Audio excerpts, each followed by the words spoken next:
요한일서 이제 강의 세 번째 시간인데요. 오늘 설교의 핵심 키워드는요, 세상, 또 사랑, 이김, 이 세 단어라고 생각합니다. 세상, 사랑, 이김. 여러분, 세상 그 누구도요, 우리가 살고 있는 이 세상을 벗어날 수는 없습니다. 뭐 싫든 좋든 뭐 기쁘든 힘들든 어쨌든 이 세상 가운데 살아갈 수밖에 없다라는 것이죠. 주님 부르신 그날까지는 세상이라고 하는 이 바운더리를 결코 벗어날 수 없는 것이 우리가 가지고 있는 한계라는 것입니다. 그래서 세상에 끌려가든 아니면 세상을 끌고 가든 둘 중 하나의 삶을 살아야 된다는 것입니다. 여러분, 세상에 끌려가는 삶을 산다. 이거는요, 세상이 요구하는, 세상이 정해놓은 가치관대로 살아가는 것을 의미합니다. 반대로 세상을 끌고 가는 삶은요, 세상이 정해놓은 가치관이 아니라 성경에서 말씀하는 하나님이 정해놓으신 그러한 가치관대로 살아가는 것이 바로 세상을 끌고 가는 삶이라는 것이죠. 여러분, 오해하지 마시기 바랍니다. 성경적인 가치관대로 산다고 해서 우리가 살고 있는 이 세상을 부정하라, 그런 뜻이 아닙니다. 하나님의 말씀대로 산다고 해서 세상이 정해놓은 법과 규칙과 룰을 무시해도 된다, 그런 말 결코 아닙니다. 여러분, 우리는요, 크리스찬으로 살면서 누구보다 세상법을 잘 지키며 살아야 된다는 것입니다. 세금도 꼬박꼬박 잘 내야 되죠. 예수 안 믿는 사람들이 세금 떼먹더라도 우리는 그렇게 하면 안 된다는 것입니다. 누구보다 세상 법을 할 수 있는 한 최선을 다해 잘 지키면서 살아야 된다는 것이죠.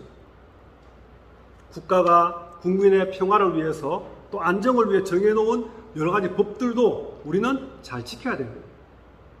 분명히 말씀드리지만요, 세상에 끌려가는 삶이 아니라 세상을 끌고 가는 그런 삶을 살라는 것은요, 세상이 정해놓은 룰을 부정하거나 거부하라는 말이 결코 아닙니다. 세상 가운데 비록 살아가지만 세상이 정해놓은 룰과 규칙을 지키며 살아가지만 그럼에도 불구하고 우리 좀 달라야 되죠. 세상과는 구별된 삶을 살아야 되는 것, 그것이 바로 세상을 끌고 가는 삶이라는 것입니다. 자, 본문 12절로 14절 말씀 보시면은요, 자, 자녀들아, 아비들아, 또 청년들아, 이런 말이 두 번 반복해 나오죠. 12절에 자녀들아, 14절에 아이들아, 이 말은요, 우리 한글 성경은 조금 단어가 다르지만 영어만 봐도 똑같고요, 또 이 헬라어 원어만 봐도 거의 같은 의미입니다. 아무튼 이 자녀들을 의미합니다. 근데 본문의 내용을 문자 그대로 자녀, 아비, 청년으로 보시면 안 됩니다. 왜냐하면 이것은 어디까지나 비유이기 때문에 그렇습니다. 자녀에 비유했고 또 아비에 비유했고 청년에 비유한 것이지 실제로 아비, 자녀, 청년 이런 의미가 아니라는 것이죠. 신학자들마다 여러 가지 의견들이 좀 다르기는 합니다. 이게 과연 어떤 의미를 가지고 있는가? 근데 사실 가만히 보면 거의 비슷비슷합니다. 분명한 것은요, 자녀, 아비, 청년이 교회 안에 있는 서로 다른 여러 그룹들을 의미한다는 것이죠. 교회 안에 보면은 우리가 믿음 안에서, 예수 안에서, 말씀 안에서 한 형제요 가족이지만은 그래도 어떻습니까? 그래도 좀 그룹들이 정해져 있지 않습니까?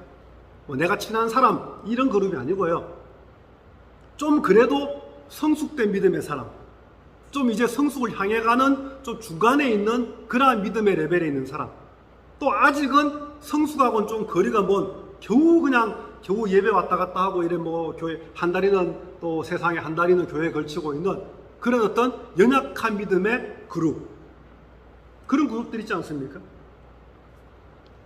어떤 학자들은요, 자녀는 초신자다, 또 아비는 믿음이 확고한 성숙된 성도다, 청년은 믿음이 이제 막 자라고 있는 성도다, 그렇게 말합니다. 또 어떤 학자들은요, 자녀라고 하는 것은 모든 믿음의 성도를 다 말씀하는 것이고, 또 아비는 성숙한 성도, 청년은 성숙하지 못한 성도, 이렇게 주장하는 학자도 있습니다. 또 어떤 학자들은요, 자녀, 아비, 청년이 모든 그리스도인들이, 모든 믿음의 성도가 가지고 있는 영적인 특징을 의미한다, 그렇게 말하기도 합니다. 일부의 뭐 소수약자들은요, 당시 교회의 직분과 이렇게 연결시켜가지고 자녀는 집사, 또 아비는 감독, 청년은 장로, 뭐 이렇게 얘기하는데 이거는 뭐 너무 나간 것 같습니다. 그래서 신학자들의 각기 다른 해석을 종합해 보면은요, 제가 앞서도 말씀드렸던 자녀, 아비, 청년이 교회 안에서 서로 다른 어떤 그룹들이라는 것이죠. 이들의 믿음이 얼마나 성숙되어 있냐에 따라서 때로는 자녀이고 때로는 아비이고 때로는 청년이라는 것이죠. 여러분, 교회 안에는요, 아비처럼 성숙한 믿음의 성도도 있습니다. 자, 성숙한 성도가 많은 교회는 정말 파워 있는 그런 교회겠죠. 영적 파워가 아주 셉니다. 자, 교회 안에는요, 성숙한 믿음을 향해 가고 있는 성도가 이게 제일 많은 부류입니다. 물론 뭐 어느 성도는 한 80% 같고 어느 성도는 뭐 한 10% 같고 그 차이는 있겠지만요, 성숙한 믿음을 향해 가고 있는 성도가 가장 많은 퍼센테이지를 차지합니다. 또 늘 초신자 같은 뭐 교회를 30년 다녔는데 아직도 늘 그냥 이제 막 교회 나온 사람처럼 성숙되지 못한 채로 계속 가는, 아니면 금방 예수 믿은 그런 아직까지 미성숙한 성도들도 또 교회 안에는 있더라는 것이죠. 자, 교회가요, 성숙한 성도만 있으면 교회가 은혜스러울까요? 저는 그렇지 않다고 생각합니다. 성숙한 성도가 너무 적어도 문제지만은 다 성숙한 성도가 있으면은 그건 천국이지 이 땅의 교회는 아니라고 생각합니다. 교회 안에는요, 성숙한 성도도 있고 성숙을 향해 가는 성도도 있고 아직 미성숙한 성도도 함께 있어야 시너지 효과를 발휘한다는 것입니다. 조금이라도요, 세상적인 그러한 가치관으로부터 벗어나기 위해서 성숙한 성도들로부터, 성숙을 향해 가는 성도들은, 또 미성숙한 성도들은 도움을 받아야 된다는 것이죠. 여러분, 성숙한 성도의 그런 사명이 무엇인지 아십니까? 나만 그냥 하나님과 늘 교제하고 나만 늘 말씀대로 살면 된다. 아닙니다. 하나님과 관계는 계속 그렇게 해야 되겠죠. 하지만 나보다가 좀 연약한 성도, 부족한 성도, 아직까지 믿음이 안 자란 성도를 위해서 내가 헌신하고 희생해야 된다는 것이죠.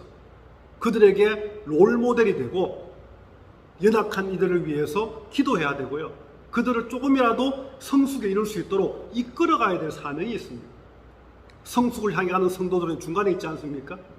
롤모델인 성숙되어 있는 성도들을 본받아야 되고요, 또 나보다 약한 그런 미성숙한 성도들도 역시 케어해야 되는 것이 또 중간 그룹에 있는 그러한 성숙을 향해 가는 성도라는 것이죠. 미성숙한 성도 어떻습니까? 아직은 다른 사람을 케어할 수는 없지만은 케어를 최소한 받아야 됩니다. 거부해서 안 된다는 것이죠. 그래서 이 아주 영성이 탁월하신 어떤 뭐 장로님이나 권사님이나 기도 많이 하신 집사님, 이런 분들이 이렇게 어드바이스를 하죠, 신앙적으로. 그러면은 무조건 거부하면 안 됩니다. 내가 약하지만 그래도 받아들여야 된다는 것이죠. 내가 그대로 살지는 못할지라도 그렇게 살아야 돼. 그러면서 할 수 있는 한 최선을 다해서 살려고 할 때, 그때 미성숙한 상태에서 성숙을 향해 가는 상태로 바뀌어지더라는 것이죠. 그게 신앙의 터닝 포인트가 된다는 것입니다. 여러분, 교회는요, 모자이크와 같습니다. 큰 조각도 있지만요, 요 하나 보이지 않는 조각도 있습니다. 큰 조각이 없으면은 그림이 완성이 안 된다, 아닙니다. 작은 조각도 함께 있어야지만 그림이 완성이 된다는 것이죠. 중요한 것은요, 모든 조각들이 서로 하나로 연결되어 있어야지만 비로소 완성된 모자이크가 된다는 것입니다. 이게 교회라는 것이죠. 자, 이제 사도 요한이 자녀와 아비와 청년들에게 구체적으로 무슨 말씀하시는지 한번 보시기 바랍니다. 자, 자녀들을 향해서 뭐라 그럽니까? 자, 12절에는 너희 죄가 그의 이름으로 말미암아 사함을 받았으며, 또 14절에는요 너희가 아버지를 알았으며, 이거는요 가장 기본적인 십자가 복음에 대한 말씀입니다. 예수 그리스도의 십자가 보혈로 인해서요 너희들의 모든 죄가 사함받았다는 사실을 절대로 잊어버리지 말라, 그 말씀을 하고 있습니다. 그래서 독생자 예수님을 세상 모든 죄인들을 위해 세상에 보내신 하나님 아버지가 어떤 분이신지 알지 않았느냐? 이미 알고 있지 않느냐? 그 말씀하고 있습니다. 두 번째 아비들 향해서는요, 너희가 태초부터 계신 이를 알았으며 라는 그런 똑같은 말을 거듭 반복해서 말합니다. 이것은요, 아비들이 예수님이 태초부터 계셨다는 그 사실을 알았다는 말씀입니다. 이거는요, 한편으로는 초대교회의 대표적인 이단이 뭐라 그랬습니까? 영지주의 이단 그랬죠. 영은 선하고 육은 악하다. 그래서 육체적인 것은 그냥 죄짓고 마음대로 살아도 이 영혼에 아무 이 영향력을 끼치지 못한다. 왜냐? 썩어질 거니까. 이렇게 주장하는 사람들, 도덕 폐기론을 주장하고요, 또 예수님의 성육신을 부정했습니다. 이 사람들이 이 초대교회의 가장 큰 이단이었던 영지주의 이단이었지 않습니까? 이 아비들을 향해서 말하는 건요, 바로 이 영지주의 이단들의 교리를 공격하는 그런 말씀이기도 합니다. 영지주의 이단은요, 태초부터 계셨던 말씀이 예수 안에 성육신이 왔다는 그 사실을 부인했습니다. 말씀이 육신이 되었다, 그 말씀 자체를 인정하지 않았다는 것이죠. 결국 성숙된 성도의 믿음은요, 예수님의 성육신을 부인하는 영주주의 이단의 가르침에 넘어가서는 결코 안 된다는 것입니다. 아직 연약한 성도 넘어갈 수 있습니다. 이미 성숙에 이른 성도들은요, 그 이단에 넘어가서 안 된다는 것이죠. 만약 이단에 넘어간다고 하면 아직까지 성숙에 이르지 못한 성도일 수밖에 없습니다. 마지막으로 청년들 향해서는 뭐라 그럽니까? 너희가 악한 자를 이겼습니다. 또 너희가 강하고 하나님의 말씀이 너희 안에 거하시며 너희가 흉악한 자를 이기었습니다. 이 청년내에 해당하는 그 믿음의 성도가 교회 안에는 가장 퍼센티지가 많습니다. 어떤 교회는 한 50%, 어떤 교회는 70%, 80%, 어떤 교회는 90% 될 수 있겠죠. 가장 많은 퍼센테이지를 차지하고 있는 이 청년의 믿음, 성숙에 향해 가고 있는 그런 성도들을 향해서 뭐라 그럽니까? 이기었다, 승리했다라는 말을 하고 있습니다. 이 이기었다는 말은요, 헬라어로 이 네니케카테라는 단어인데요, 문법적으로 보면요, 현재 완료 시제입니다. 다시 말하면 흉악한 사단과의 영적 전쟁에 이겼는데 과거에 이긴 것이 아니라 과거에 이겼지만 지금도 늘 싸움에서 이기고 있다라는 것이죠. 지금도 여전히. 근데 여기에 한 가지 조건이 붙어 있는데, 그것은 바로 하나님의 말씀이 너희 안에 거할 때, 그냥 저절로 이기는 게 아니라 하나님의 말씀이 내 안에 있을 때 마귀와의 영적 전쟁에서 계속해서 이기고 있다는 말씀입니다. 마귀의 영적 전쟁에 승리하기 위해서는요, 항상 하나님의 말씀이라고 하는 무기를 들고 나가야 됩니다. 여러분, 전쟁터에 나가는 군인이 총도 안 들고 나가면 되겠습니까? 그러면 총 맞아 죽죠. 무기를 들고 나가야 되는데 그 중에 최고의 무기가 바로 성령의 검인 하나님의 말씀이라는 것입니다. 에베소 6장에 보면은 하나님의 전신갑주가 나오죠. 여러 가지 무기가 나옵니다. 다 방어하는 무기인데 마귀와 영적 전쟁에서 마귀가 쏘는 불화살을 막는 그런 이 방어 무기인데, 유일한 공격 무기가 뭡니까? 성령의 검, 바로 하나님의 말씀이지 않습니까? 아무리 마귀가 유혹하고 공격할지라도 다 막아내고 난 뒤에는 그게 끝나는 게 아니라 이제는 성령의 검, 하나님의 말씀으로 공격해야 되겠죠. 하나님의 말씀이 우리 안에 거하면요, 성령의 검인 하나님의 말씀을 들고 나가면요, 마귀가 아무리 강력하게 우리를 넘어뜨리려고 해도 결코 넘어지지 않습니다. 우리에게는 승리가 이미 예비되었다는 사실을 믿으시기 바랍니다. 우리가 설교를 듣고요, 말씀을 읽지 않습니까? 또 성경 공부를 하는 이유가 바로 여기 있습니다. 믿음은 어디에서부터 납니까? 들음에서 나죠. 들음은 뭡니까? 그리스도의 말씀으로 말미암았느니라. 이게 성경이 우리에게 말하는 교훈입니다. 진리의 말씀입니다. 교회를 오랫동안 다녔는데 성경을 한 번도 안 읽어봤다, 좀 생각해 봐야 됩니다. 성경을 늘 읽고 있는지 잘 모르겠다, 이거는 그럴 수 있어요. 사람의 어떤 지식 수준이나 깨달음에 따라서 다를 수 있겠죠. 근데 아예 나는 성경을 담쌓고 있다, 그거는 좀 생각해 봐야 됩니다. 수십 년 예수 믿어도 믿음이 자라기가 쉽지 않습니다. 가끔 보면은요, 예수 믿은 지 몇 년 안 되는데 정말 대단한 성숙된 믿음에 이르는 그런 분들을 볼 때가 있습니다. 하나님이 그분을 특별히 쓰시기 위해서 그렇게 단기간에 집중적으로 트레이닝 시킨다는 사실입니다. 우리 모든 성도들은요, 이 성숙에 이르는 정도는 다를지라도 하나님의 말씀과 동행해야 됩니다. 말씀을 늘 읽고 듣고 말씀을 내 삶에 적용해서 세상의 가치관 따라가는 것이 아니라 성경적인 가치관, 말씀의 가치관을 따라가야 된다는 것이죠. 성숙된 믿음을 향해 가고 있는 성도들에게 있어서 가장 중요한 첫 번째 요소가 바로 하나님의 말씀을 가까이 하는 것입니다. 여러분, 인생길이 아무 힘들어도요, 하나님의 말씀만 굳게 붙들고 있으면은 어떤 고난도요, 기껏 이길 수 있는 힘이 생깁니다. 아무리 믿음 좋아도 고난을 비껴갈 수 없습니다. 아무리 내가 성경 많이 알아도요, 나는 평생 고난 한 번 안 당했어. 거짓말입니다. 그럴 수 없어요. 예수 믿는 사람이나 안 믿는 사람이나 성숙된 믿음의 사람이나 약한 믿음의 사람이나 고난의 터널은 늘 뚫고 나갑니다. 단 그 터널 안에서 늘 헤매는 사람이 있고, 그 고난의 터널을 하나님의 말씀이 주시는 능력 가지고 이기고 뚫고 나가는 사람이 있다는 것이죠.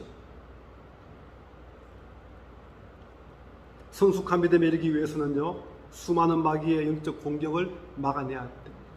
그러기 위해서 하나님의 말씀을 날마다 갈고 닦고 준비하시기 바랍니다. 이제 본문 15절 말씀 한번 보십시오. 자, 이 세상이나 세상에 있는 것들을 사랑하지 말라. 누구든지 세상을 사랑하면 아버지의 사랑이 그 안에 있지 아니하니. 그렇게 말하죠. 자, 세상도 사랑의 대상이 아니고 세상에 있는 것들도 사랑의 대상이 아니라. 그렇게 말씀하지 않습니까? 여기서 말하는 세상은요, 하나님이 창조하신, 우리가 그냥 늘 먹고 자고 살아가는 생활하는 하나님이 창조하신 그런 우주 만물을 말하는 게 아닙니다. 하나님을 대적하는 악한 권세에 의해서 컨트롤 받는, 통제받는 그 세상을 말하고 있습니다. 여러분, 이 세상은요, 본질적으로 하나님을 알지도 못할 뿐만 아니라 또 안다 할지라도 하나님을 거부하고 대적하는 특징이 있습니다. 그래서 세상을 사랑하지 말고 세상에 있는 것들 역시 사랑하지 말라고 그렇게 말씀합니다. 여러분, 이거는요, 선택의 문제가 아닙니다. 필수입니다. 맨데토리예요. 이제 이 백신 여권 우리 온타리오주도 도입한다 그러죠. 다른 주들은 거의 다 도입했는데 마지막에 온타리오에서 이 포드가 거부하다가 이제 확진자가 늘고 하니까 더 이상 거부 못해서 이제 백신 여권 도입한다고 합니다. 자, 백신 여권 없으면 앞으로 어떻게 됩니까? 사람들이 모이는 곳은 아무 데도 못 들어갑니다. 그게 있어야지만 운동 경기를 가든 공연을 가든 극장을 가든 어디를 가든 백신 안 맞은 사람들이 이제 갈 곳이 없어집니다. 아마도 이게 더 확대되면은 레스토랑도 백신 여권 딱 제시할 때 들어갈 수 있을 것 같아요. 아무데도 갈 데가 없어요. 집에만 있어야 됩니다. 마트만 가고.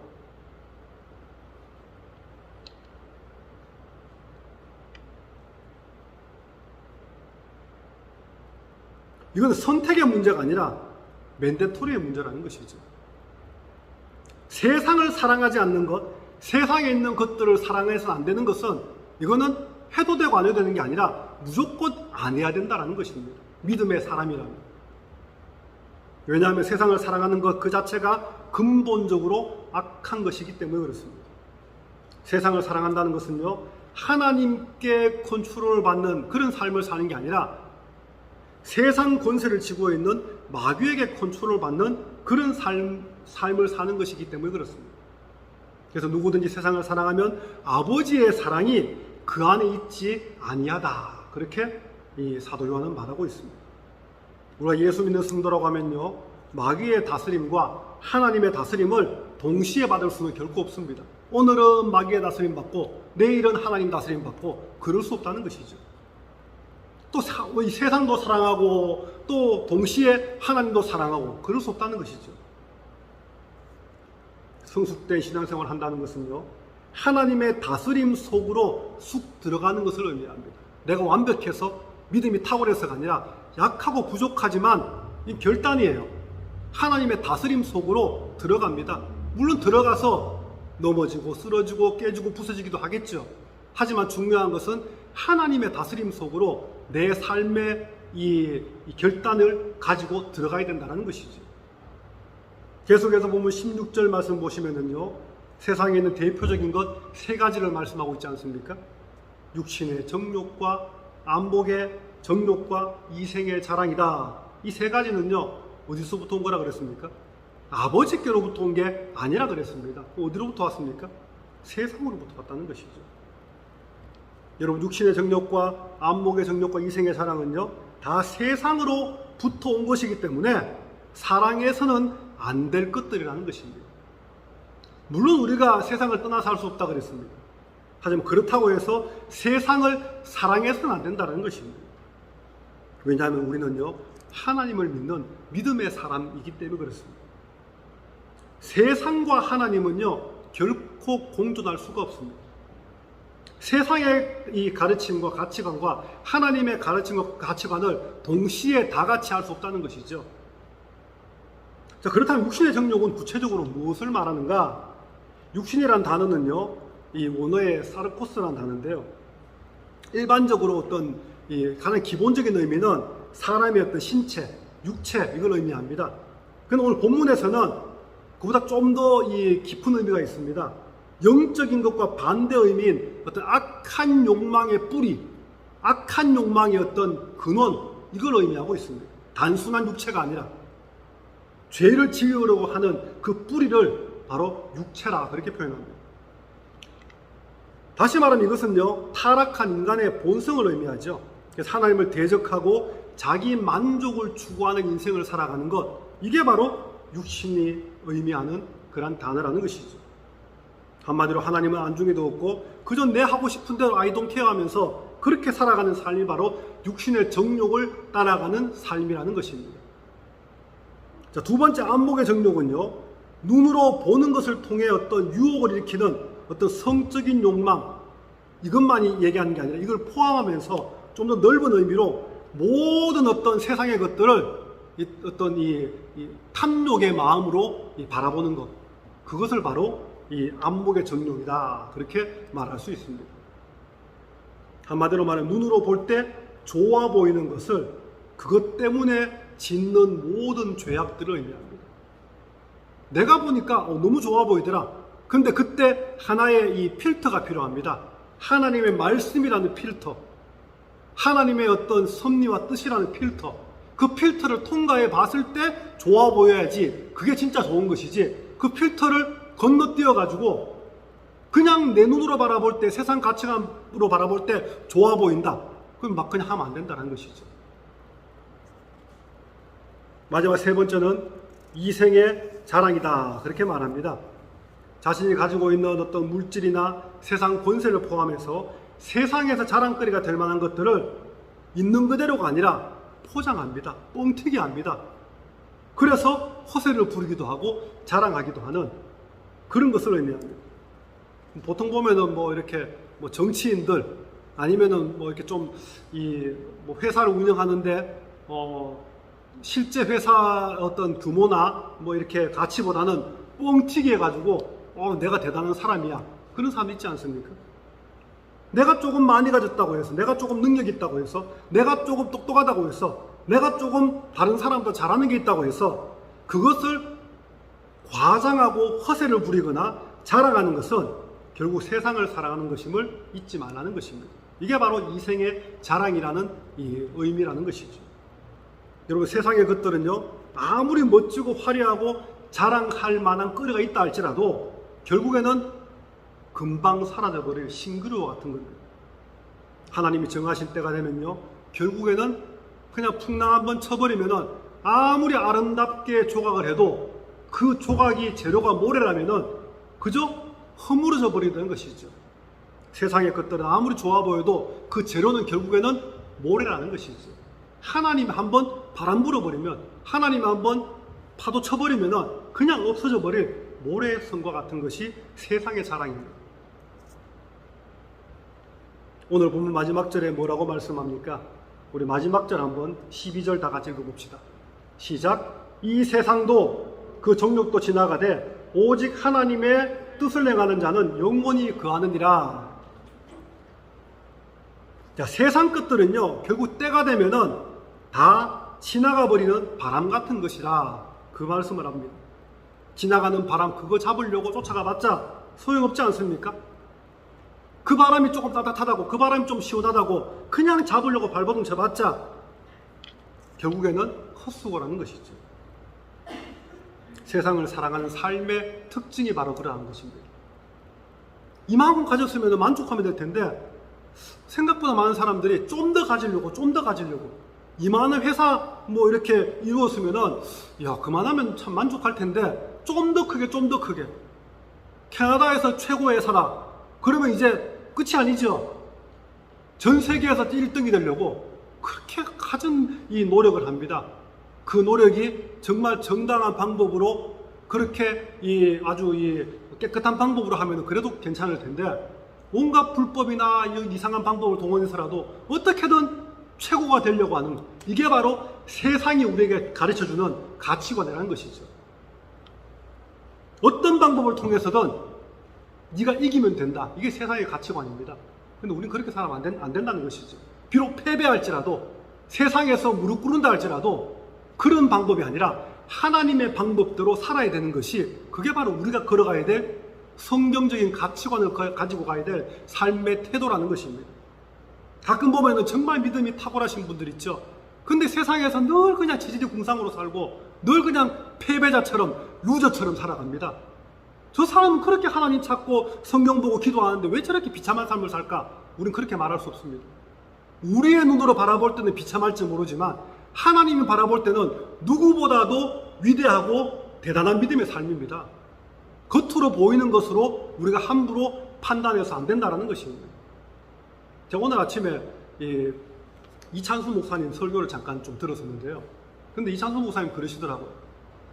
본인이 본인에게 지은 별명이 있다 그러더라고요. 이게 카푸치노 거품. 무슨 뜻이냐면은 이찬수 목사님이 목회하는 교회가 큰 교회지 않습니까? 그죠? 뭐 몇만 명 되는 교회거든요. 근데 본인을 포함해서 큰 교회 목사님들이 거품이 너무 많이 껴있다는 거죠. 자신을 과대평가한다는 거죠. 이찬수 목사님이 본인도 본인을 때로는 과대평가할 때 있다는 것이죠. 근데 수많은 목사님을 만나봤는데 한번 설교 한번 들어보십시오. 오늘 설교한 거죠. 한국 시간은 어제지만 수많은 목사님들을 이렇게 만나봤는데 오히려 대형교회 수천 명, 수만 명 교회 목회하는 목사님들 보다가 정말 작은 교회, 뭐 개척교회, 뭐 수십 년 동안 10명, 20명 가지고 하는 그런 교회 목사님들의 영성이 더 탁월하더라. 근데 가만히 보니까 큰 교회 목사님들은 그냥 어깨가 그냥 올라가고 거품이 확 껴있고 작은 교회 목사님들은 저같이 부족한 것이 저같이 뭐 평생 이렇게 작은 교회 뭐 이렇게 섬기는 사람이 뭘 알겠습니까? 그렇게 얘기하는데 실제로는 본인이 바라볼 때는 아니라는 것이죠. 여러분 하나님이 어떻게 보시느냐 그게 중요합니다. 사람이 바라볼 때는 지질이 궁상이고 루저 같은 삶이라도 하나님 보실 때는 완전 정반대일 수 있다는 것이죠. 세상에 부러워할 만한 그런 대단한 어떤 삶을 위대한 삶을 산다 할지라도 하나님 보실 때 너 아니야. 그렇게 살면 안 돼. 그럴 수 있다는 것이죠. 자, 우리의 기준은요. 하나님 보실 때 어떻게 평가하실까? 그게 우리 삶의 기준이 되어야 된다는 것입니다. 그게 바로 성숙을 향하는 믿음이고요. 성숙된 믿음의 이런 성도의 삶의 태도라는 것입니다. 오늘 설교 제목을 다시 한번 묵상해 보시기 바랍니다. 세상을 이기는 믿음은요. 복잡하지 않습니다. 아주 심플합니다. 여러분 우리가 비록 세상 속에 살고 있지만 세상은 결코 사랑의 대상이 아니라는 사실을 잊지 마시기 바랍니다.